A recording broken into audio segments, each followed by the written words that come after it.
Burada su basıp.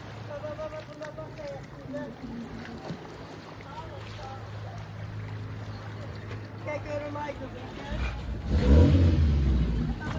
Bu boyla her şeyimize ziyan. Evin altına dolu su. Böyle kanalizasyon sistemi burada olmamalıdır mı? Güya adımız Bakılıdır, şehirde yaşayırıq. Baba, evimizin altı. Keçib yan onu da çekebilirsiniz.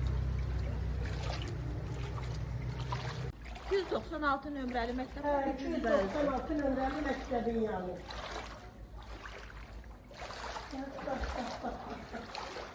Gör ne kadar güzel, evinin altına bak.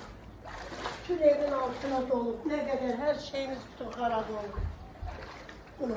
Küçəni desəydiniz heç olmasa. Şimdi görün. Ay. Yavaş. Boş qaldım çamaydı, ərzaqlarımız da burada xarab olur. Bütün erzaklarımızda, beşimizde, hamısı. Küçənin adı ne de bu küçənin?